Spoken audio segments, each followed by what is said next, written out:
Hey y'all, happy Sunday. Hope everything is going well for you and yours. This is the portion of the show where we let YouTube send out the notifications via social media, let folks know that the broadcast is getting ready to start. We'll sit here and we'll count down the next 2 minutes before I push that button and go live. If you happen to be watching this on replay, go ahead and scrub past this graphic until you see my smiling face. If you have any questions and you're joining us today in the live chat, feel free to go ahead and add those questions to the live chat now, and we'll get to them in due course during this live Q&A session. So, sit back, relax, grab a beverage, and we'll get going in about 30 seconds.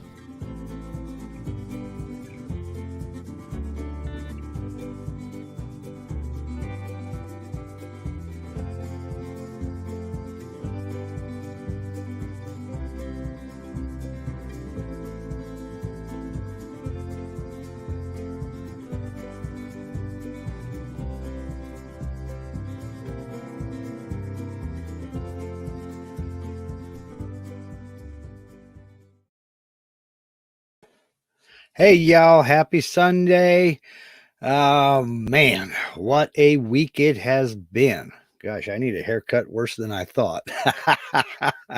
To answer the elephant in the room right off the top of the hour, is today going to be from the new shed? I'm afraid it's not.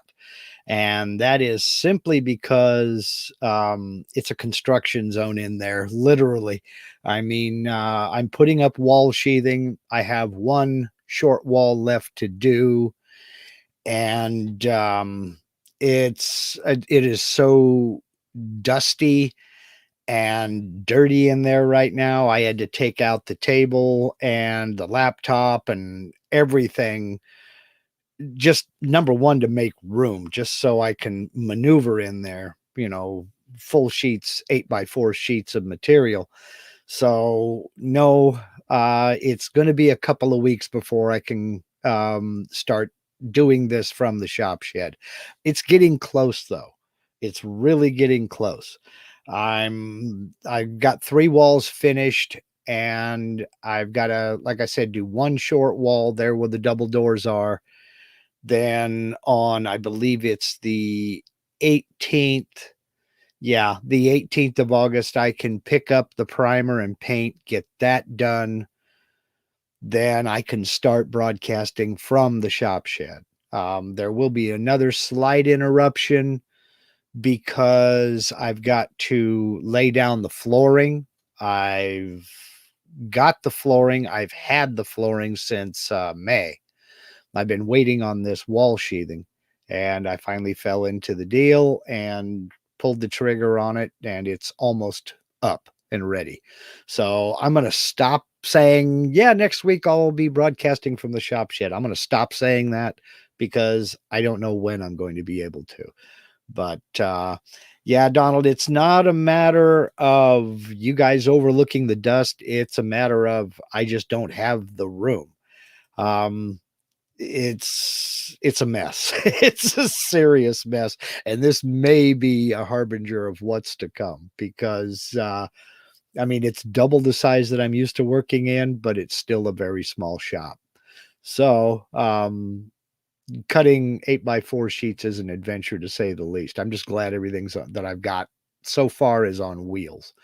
So okay, let's see. So that's it. Basically, no, it's not going to be, I'm not going to be doing this out of the shop shed for a couple of weeks yet. I'm still debating on whether or not I'm going to do one before I get it painted or after. And, but that's where my main focus has been. With that in mind, as it sits right now, you are probably further ahead than I am on the new Vectric version 11. The Main reason is because I've been spending all my time out there trying to get this finished, prepping for the wall sheathing, and now putting the sheathing up and everything. I have not, the only thing I have done with it is open it up, looked at the new features, and they issued a update here not too long ago. We're at, let's see, we're at version 11.005. They had a couple of updates to fix a couple of bugs and take care of some issues, which is normal. So I have not had a chance to even actually get in and work with it. That is getting ready to change. There's going to be some downtime between when I can get it, when I get the sheathing done and when I can paint. I've got to get into it. And that's another neat segue into the Vectric Users Group meeting this year. It is again going to be an online virtual users group meeting. They have asked me to do a presentation. I am not going to be doing the presentation that I was scheduled to do for the live Q&A, excuse me, for the live user group meeting that was supposed to take place this September 10th and 11th. I'm going to save that for next year. They have invited me back for the 2022 live user group meeting, and I will be doing that presentation there, which actually helps out because I need to work on my technique a little bit more. But this year, I'm going to be focusing on a two-sided machining project, and it's a project that I need. And the way it works, you go in, sign up for the user group meeting, the virtual users group meeting, the presentation that I will be giving and that everybody else will be giving. I'll be creating a file for a project, and that file will be included in your user group meeting, the virtual user group meeting. So I will be giving that file away. It will be September 9th, 10th, and 11th. I don't know when my segment is going to be. I'm working on that now. They have not made the announcement on any of the time segments yet.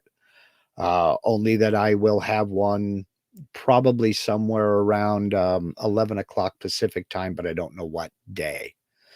So, but it's this year again, it's going to be virtual, worldwide, and more details on Vectric's homepage, and you can get all that squared away.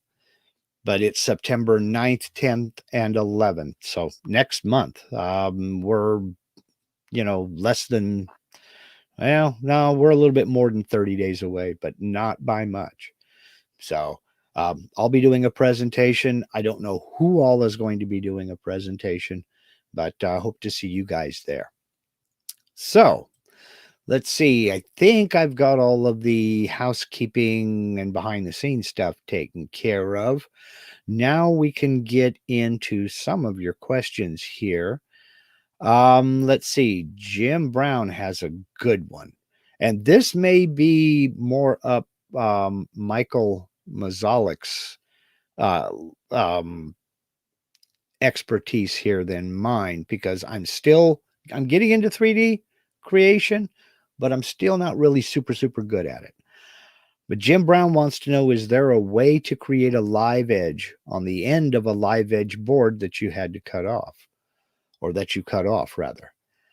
Yes, there is a way. There are a couple of ways. Now, if you have a spire, you can model it and either two-rail sweep or use the molding toolpath. If you don't have a spire, there are still some ways you can kind of blend it in using the molding toolpath. Now, the problem with that is going to be getting that seamless kind of random appearance that a live edge has. Now, to be fair, I have seen people cheat using a flat disc and an angle grinder, or just a sander, a belt sander, a random orbit sander, a DA if you have one, something like that. Um, the beauty about creating a live edge, a faux live edge, is there really aren't any rules. And it's an organic shape. So maybe modeling it in CNC and then, or excuse me, modeling it in 3D and then carving it on the CNC would be a little bit too perfect, because nature is imperfect, and that's one of the benefits of it. But it is certainly possible. Um, if you can, yes, and Michael is answering here now. You if you can scan the original edge. But here's another idea for you, and I think this may be what Michael would be alluding to. It would be best to cut off the live edge and create a new live edge. I think what he means, and this was one of my thoughts, the piece you cut off, perhaps you can trim it up to that edge, spin it around, and tack that into place to give you the a live edge on the end grain. Now, yes, I know wood moves laterally, and you're going to have some shrinkage there, but treat it like you would a breadboard edge. A breadboard edge on a dining table or something of that effect. Other than that, I think just getting it and sculpting by hand is a good, viable alternative. But yes, you could get in and model a faux live edge using the molding toolpath. And it also depends on the size of the project. If you're only talking about a piece 6 to 8 inches wide, then just come up with a nice profile, a decent profile, and sweep it using the molding toolpath, carve that, and then you can go back into you can go back with sanders or files or chisels or what have you, and kind of distress it a little bit to make it look more natural. But if you wanted, for instance, what would look like a a little branch coming out or a knot or something there, you could certainly sculpt that in by hand afterwards. So I hope one of those ways kind of helps out. But when you're trying to replicate an organic form, sometimes CNC machining looks too perfect. It looks machine made. So I would tend myself, again, I would just go after it with an angle grinder and a flap disc and get a rough approximation, then come back in with like a Dremel and some files and maybe a rasp and kind of play around and adjust it. So, but you also have to remember that a live edge is, generally speaking, one side, two sides. You won't find live edge on end grain. So, you know. Okay, let's see here.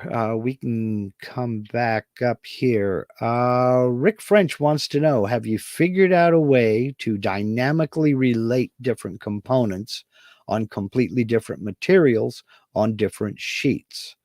So if you change one, the other sheet also reflects the changes. I have not had a chance to work with the different sheets at all. As I said, I've downloaded the upgrade, I have installed it, and I did update it to reflect the most recent version of the software, but I haven't been able to get into it just yet. Hopefully that'll change tomorrow or maybe even this afternoon. But so the short answer to the long question is I have not yet. No. But I will make sure to get that on the list so that, let's see. Let me write it down now. Dynamic changes, sheets. All right. Okay, I've written that down. I will dig into it though, Rick, because that's something I want to know as well. So let's see. Have we got anything going here? Okay. Let's see. Robert wants to know, how's the shed project going? I hope I answered that for you, Robert. It's going well. There are two kind of handicaps working against me. One, I'm old. Two, I'm slow. So it's just, let's just say it's a process. So, wow, I had to move. I know this is a side digression again. They delivered my wall sheathing, 13 sheets of sheathing out here into my front yard. It has not rained since early June. And of course, the minute he got it off of that truck and into my driveway on stickers, it started raining. So I had to cover it up with a tarp. He didn't have time to wait around to help me move it into the shed. So I had to move 13 sheets of sheathing into the shed to keep it dry out of the rain. I wish I had the strength and stamina I did when I was younger. I used to toss around 3/4 inch sheets of plywood, hardwood plywood in the cabinet shop like they were nothing. Moving 13 sheets of 5/8 sheathing about killed me. Tore me up. I'm just getting, whew, man, give me the strength and stamina I had when I was younger. Okay, let's see. Work my way down here and see what. Okay, Charles Roby wants to know, in the material setup, what is datum offset? Okay, if you mean in where it says use offset under XY datum, you can, for instance, if you have your XY datum set up to the lower left, but you're trying to avoid perhaps a screw for mounting your material, or you're trying to avoid a knot in the wood or something like that, you can set your XY datum down to the bottom left, but then use an offset so that the origin of the file actually starts, let's say, 1 inch up and 1 inch in. So you would use a positive offset of 1.0 in Y, and then a positive offset of 1.0 in X. The home position would technically be there, even though you set the datum position down here on the corner. And that comes in handy for fixtures or jigs that are meant to hold the work, because maybe you want to set your XY datum down to that bottom left corner, but you've got holding fixtures over here and you don't want that bit to come back to the origin. You can use an offset so that the bit stays out here away from bolts and clamps and everything else. So that's what that datum offset is. And that's generally speaking used on a case by case basis. Like I said, for fixtures and clamps and things of that nature. If you're just using flat work that you are clamping or screwing, or using tape and CA, or double-sided tape, whichever your preferred method is, or a vacuum table, you don't need to use that offset. It's generally used to avoid something that's in that corner that you want to keep that bit away from. So I hope that answers that.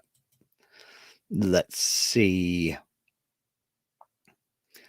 Landis Stute says, copying you as I'm finishing up a new shed for my CNCs. Put the ceiling in yesterday. I've still got to edit the video, but that's what next week's video is going to be. My glorious ceiling. It sounds kind of strange, but it's an update, and it was a process too, believe me. But it worked. Let's see. Landis wants to know, what did you put on the walls? All will be revealed when I broadcast from out there. I'm not ready to say it yet. I've been trying to avoid posting pictures, but I think you're going to be surprised. And the main reason I'm not ready to go public with it yet is because I haven't got everything done yet. And there's still the gable ends is what I'm kind of still working on up here. And I'm not really sure what I'm going to do yet with that. So we'll see. But let's see.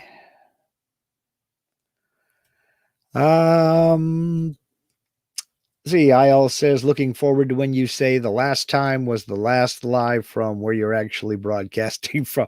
I'm in, we have a 3-bedroom house, and I'm in one of the spare bedrooms. I've taken this over as my assembly and junk room and wood storage and everything else. But it's basically one of these spare bedrooms. And my wife has the other spare bedroom for her knitting machines and yarn, and she's got a 4 harness floor loom in there and the whole thing. So it's I'm in the house basically, but not for long. So let's see. Okay, Beverly Benham wants to know, how do feeds and speeds for cutting acrylic differ from those for hardwood? Faster, slower? I'd like to be sure it's cutting rather than melting. The most important aspect of this to remember when you're cutting acrylic is speed is your friend. When you are cutting correctly, now I can't give you feeds and speeds because I simply don't know your setup. But when you're cutting correctly, you're making chips, not dust. And those chips take heat with them when they're ejected. Heat is the enemy when you're cutting acrylic. You need to be able to slow down your spindle and speed up your feed rate, that combination of the two, because you want to cut out a chip that ejects out and takes the heat with it before it has a chance to, number one, melt the edge of your project of your acrylic and weld those chips to it, and two, stick to that bit and weld themselves to that bit. So you'll want to go with a slower RPM and slightly faster feed rate than hardwood. And again, I can't give you numbers because I really don't know your setup. My advice would be to talk with people who are cutting acrylic and describe your system to them. If you are not a member of the Vectric user forum, their support forum, I would highly suggest you join, become a member, and post your questions over there for tips and tricks on cutting acrylic. That's something that I want to get into. I just haven't done it yet. And believe me, it's on the short list for when I get moved into the shop. I am going to be experimenting with cutting acrylic. So I will also say to make sure to use cast acrylic, and specifically request cast acrylic or shop for cast acrylic, and avoid the cheap stuff at the big box stores. That's extruded acrylic that machines completely differently from cast acrylic. Some people have had luck with extruded acrylic, but it's rare and few and far in between. Look for cast acrylic for sure. So, let's see here. Oh, and also let me thank you, Todd HCNC and Blackened Grass, Blackland Grass, excuse me. You also want to use a O flute bit. The O stands for open. Sometimes they advertise them as open flute bits. Sometimes they advertise them as O flute bits. And you want an O flute bit for acrylic. Don't try to use a 4 flute bit at all on acrylic. You will do nothing but build up heat and melt. So, and yeah, Todd HCNC, that's what I use as a mana bits. So, let's see here. Let me cruise back up. And I hope that answers that, Beverly. Lewis Denton wants to know, what is the fee for the virtual meeting? I really have no idea. I don't know if they're charging a fee. I think it's a small fee, but I'm not sure. I would check the Vectric homepage, and they have the most up-to-date information there. Now, I believe, now on this, Lewis, last year they did this. I'm not sure about this year. Last year, if you had purchased a space there at the user group meeting and were going to attend live, they not only gave you a refund, but you also got to attend the virtual user group meeting for free. This year, I think they're doing the same thing this year. I'm not certain. Look at the information on the Vectric's homepage, and they are the source. Believe me. Okay, let's see here. Let's see. Rob Lemke. I used to be able to delete a merged tool paths, and it would let me choose if I want to keep the original tool paths. Okay, I know what you're saying. Now there is no choice. I delete anything. It deletes anything that was merged. So it deletes the original tool paths as well, meaning you have to go back and recalculate. Correct? Is that what you're saying? That's odd. That's real odd. You might shoot Vectric and an email on that. That may have been an unintended consequence of the upgrade. I would shoot them an email on it. They may not be aware of that issue.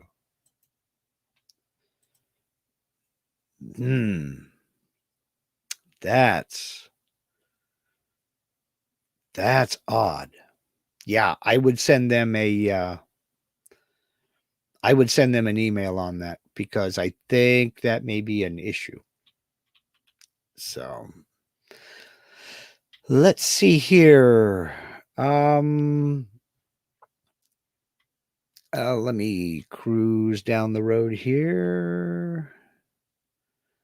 Rick French, thank you, Mark and Michael. I'm still trying to get through learning to take advantage of some of the new future features. Well, you're still ahead of me, Rick, because like I said, I have not gotten into it at all. So, okay, let's see. Mr. Craig says, hi, Mark. Do you have a video series on using Aspire for creating 3D models? A very basic series. Yes, I do. And there's a link in the description of this live stream and every video I've created on Vectric Software.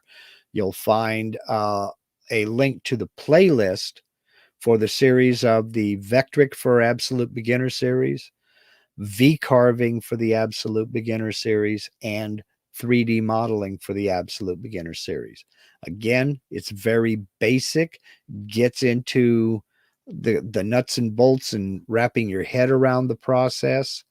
But there is a link in the description of this video and all of my other Vectric videos. So let's see here. Robert Ferguson wants to know, can you cut brass sheet on a CNC? If so, any suggestions on bit choices or speeds? Yes, you can cut brass sheet on a CNC router. Any suggestions on bit choices or speeds? From me, no. I am not a metal guy. I personally know two gentlemen who cut mild steel on their CNC routers, one of them being an X-Carve of all things. It can be done, but there's a lot of trial and error and a lot of tool breakage while you're learning. Cutting brass is obviously going to be slightly easier than cutting mild steel, but still, I'm a wood guy. I'm not a metal guy. Metal is much, much more specialized. Again, I would get into the Vectric users forum, the Vectric support forum, register and ask your question over there. I am sure somebody over there, probably multiple people, have done that and could help guide you as far as bit selection and feeds, speeds, etc. Having said that, if you are using a router and not a spindle, it may be something you might want to reconsider. Routers run at higher RPMs, much higher RPMs. For instance, the Porter Cable 690 router, which has been a workhorse for 40, 50 years, it runs at 26,000 RPM. That is way, way too fast to be thinking about cutting brass. Even my variable speed Porter Cable router on my CNC, the slowest it'll go down to is 12,000 RPM. That's still too fast for cutting brass. So you might want to check on your setup. And like I said, go over to the Vectric support forum and ask your questions over there. Those guys are wizards with this software. And many of them have been doing this for 10, 15, 20 years. And the experience they bring with them reflects in their answers. They can if there's anybody that can help you out, is certainly them. So yeah. .HCNC worked in lumberyard, I'm guessing, in my 20s and lugged material all day long. Now, not so much. Yeah, exactly. Exactly. Let's see. Lewis Denton says, I have a live edge slab that is warped beyond the thickness of the material. Is there anything other than firewood I can do with it? Yes. Depending upon the width of it, you can cut it and reglue it together. Or I know this may be a dirty word to some folks. You could encapsulate it in epoxy and surface that, all kinds of different things that could be done with a warped slab. It may not retain that live edge look that you're after, but if you can somehow shim it and get one side relatively flat and then do the other side, flip it over and do the other side. Yeah, I don't know. It just depends on what you're trying to get out of it and how big it is. But think outside the box a little bit. And like I say, you may have to slice it into strips and then kind of piece it back together. Do some creative cutting of edges, and you'll lose, saw kerf. If you've got a bandsaw, that'd be a easier way to go. You'd have less waste. But yeah, I don't know. I'm just I'm a wood nerd and I'm a wood hoarder, and I save Oh my gosh, I save little chunks of stuff, I find around spalted maple burl and redwood burl and things like that. I have absolutely no idea if I'm ever going to do anything with it, but you know, eventually I'll figure something out to do with it. So, yeah, just kind of think outside the box and think of something that you can make with it. You might not be able to use the full width of the plank, but get as much as you can out of it for sure. So, let's see.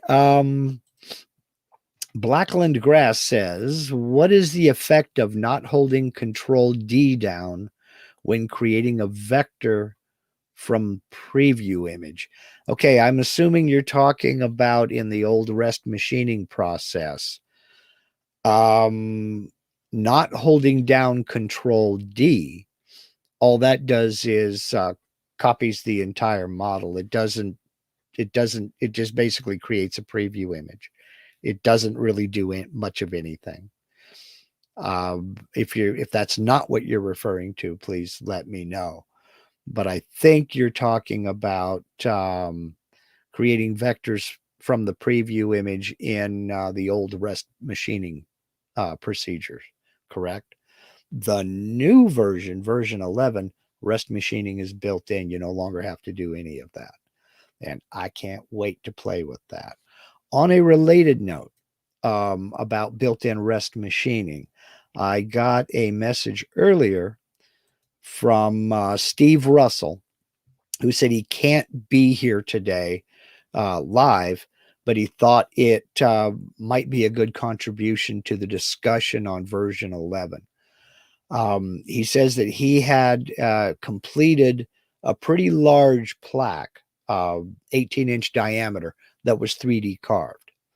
He used a half-inch end mill for the roughing toolpath and finished with a 1/16th of an inch tapered ball nose bit. And he's using VCarve Pro. The total estimated machining time in VCarve was 25 hours. The actual machining time was about 19 hours. Now that's using, again, the half-inch end mill and that 1/16th inch tapered ball nose. He got the version 11 upgrade. He opened up the file in version 11 and reset the finishing toolpath without using a roughing toolpath at all.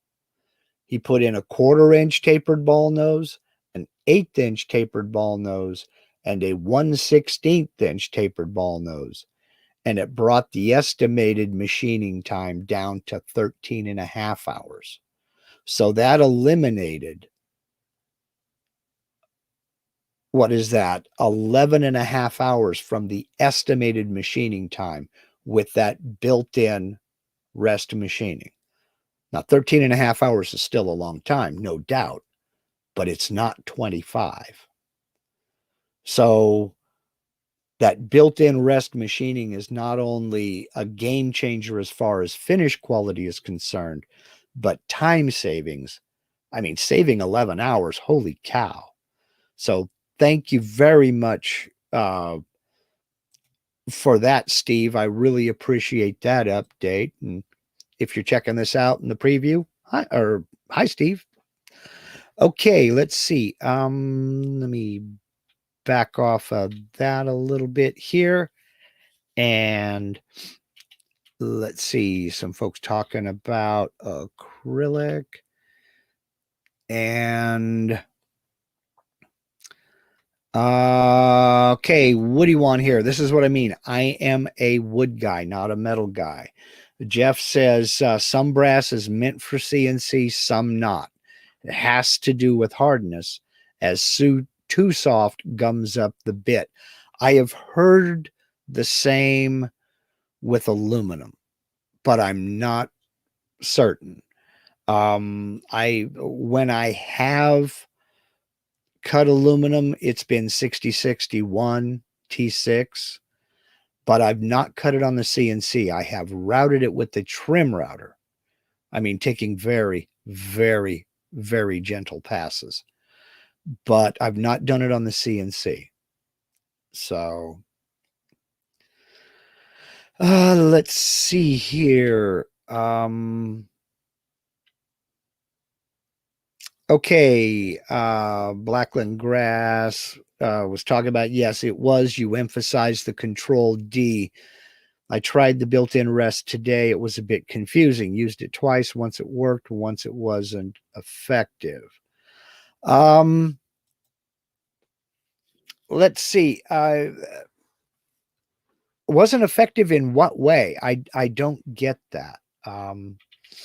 I really don't understand what you mean by not effective. And this dovetails in with Rick French's question here. What is REST? REST machining, it's kind of an acronym. The RE stands for remaining and ST stands for stock. Basically, with REST machining, what you're doing is you are machining away with let's say, an 1/8 inch ball nose, tapered ball nose. You're machining away everything that 1/8 inch will remove. Then you're going back with a 1/16 of an inch bit and just machining those little parts the 1/8 inch couldn't get into.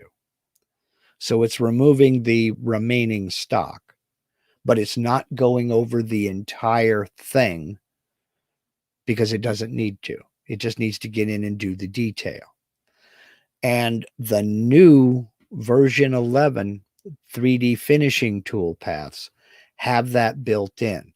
You can now put in more than one tapered ball nose bit.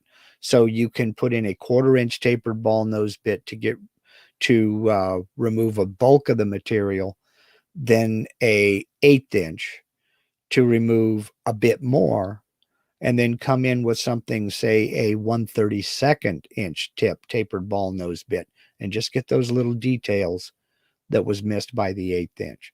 It's all built into the 3D finishing toolpath. So what I'm getting at here, basically, Blackland Glass, is that the video I did on rest machining is now obsolete if you have version 11 moving forward. It still works just fine with 10.5 and earlier, but with version 11, it's no longer needed. That brings up another question here. Ben Warren has 2 of them. What is the difference in using an end mill versus a ball nose for a roughing pass? Simply put, the end mill is going to remove more material faster because that ball nose still has that conical shaped tip, and it's only going to move over a certain amount of the diameter of that conical shape, or not conical, that round tip, that ball shaped tip. So if you have your oh my gosh, not the pass depth. If you have your step over set at, for instance, 40%, it's going to move over 40% of that tip diameter, not the cutting diameter. So if you use an end mill with your step over set at 40%, it's going to make a pass, move over 40% of the diameter, then make its next pass. Using an end mill, simply it's going to remove more material faster. And that could be the difference between having a 2-hour roughing toolpath and a 20-minute roughing toolpath. Then Ben asked, do you still need to do a roughing pass with rest machining? I know people that don't use roughing toolpaths at all. These are, generally speaking, people who need to do a little bit higher volume than I need to do. Personally, I still use a roughing toolpath no matter what, simply because tapered ball nose bits are expensive. And by removing the bulk of the material, I'm taking it easier on that bit, especially on a small bit like a 1/16 of an inch tapered ball nose, or a 1/4 millimeter tapered ball nose, that's a very tiny tip. And by removing the bulk of that material, leaving just a thin skin for that tapered ball nose to come back and clean up, I'm less likely to break the tip off of that bit, which is on something that small, it's a very real possibility. So I always use a roughing toolpath, but that's me. It may add an hour of machining time, but I don't care. I'm not in the I don't need high volume. I'm not a production shop. I'm a home hobbyist. I can afford to take that time. So Rick French, exactly. Similar to using multiple clearance bits and a pocket cut then. Exactly. But in a 3D context. So okay, let's see. We've been on here for 45 minutes, and let me go ahead and take this. We'll call this the last one here. Marquez, does anyone know if the new sheets allows you to place the sheets on the CNC machine and cut at the same time using the same bit? I don't know about that. I don't believe so. But there's always a way to cheat the system, and that is to make your work material the size of the area that you're going to be putting all those sheets down on. So if I understand correctly, what you're asking is, say, for instance, you want to put 4 different pieces of 1 foot square, 12-inch square material there, and then cut all 4 of those sheets. I don't know that it does. Okay, now Rick French says yes if you use pins.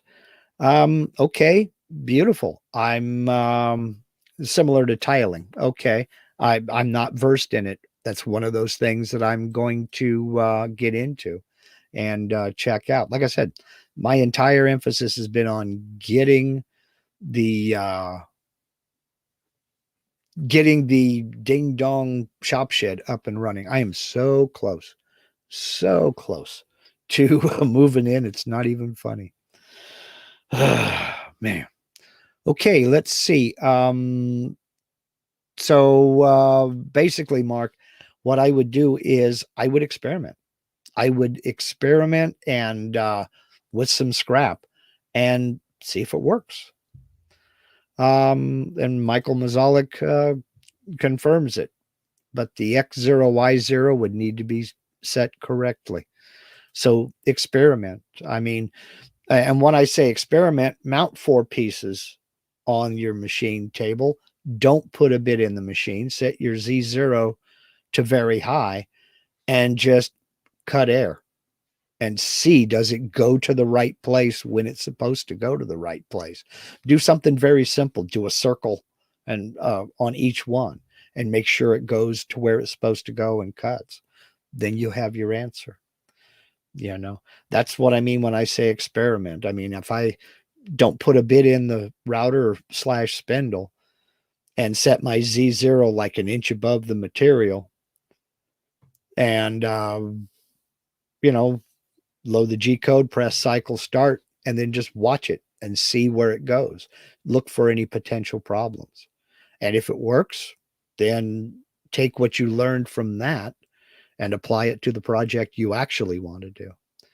So, and Michael's absolutely correct. You'll need to make sure you have those pieces, not only your X0, Y0 set correctly, you need to make sure you have those pieces placed exactly where you drew them in the design. So, that's where spacers are your friend and creative mounting is your friend. That's another thing to watch out for when you're talking about multiple sheets.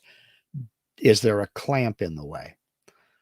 Make sure you're, because when that bit lifts up and it goes to move over to the next sheet, it doesn't care if there's a clamp there. It's going. So don't ask me how I know that. Actually, I've only lost one bit that way, and it didn't break. It just nicked the bit. But what can you say? Excuse me. Good grief. A little bit more inside baseball. California, your smoke's coming up here to Oregon. Come get this stuff and take it home. There's a lot of fires going down in California, and the smoke is coming up here and getting everybody. So, alrighty, we're gonna go ahead and wrap this up. The last thing for me to mention is Michael Mazalik is going to be previewing a video at in a little over an hour, 2 p.m. Pacific, 5 p.m. Eastern, and he is creating three-dimensional stars, 3D stars in VCarve as well as Aspire. So all you VCarve users that want to make 3D stars, you might want to stick around and check out this video. I certainly will be there, because that's one of those things when I was a VCarve user just drove me up a tree. There has to be a way to do it. Well, evidently, Michael's going to let us know that there is a way to do it. So again, that's going to be at 2 p.m. Pacific, 5 p.m. Eastern, over on Michael's YouTube channel. There's a link to his video down in the description of this video right now already. So when we're done here, shoot on over to Michael's channel, wave at me in the chat, and we'll check out what Michael has to say. I'm kind of eager to see what he presents. So how do we find Michael? Richard? Michael is extremely easy to find. There's a link in the description box of this video.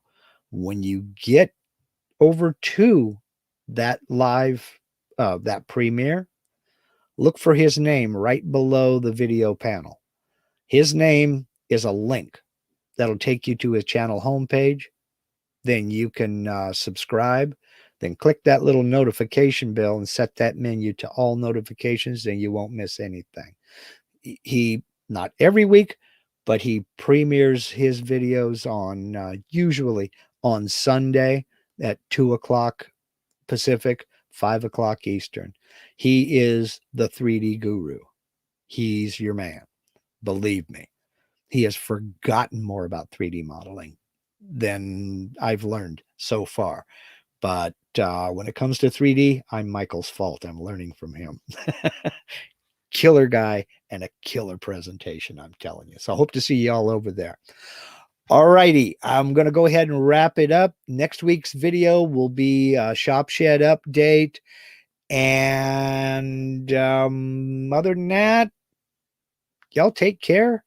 Go do something cool. And we'll catch you a little bit later on for Michael's video. Have a good one. Thank you very, very much for spending part of your Sunday with me.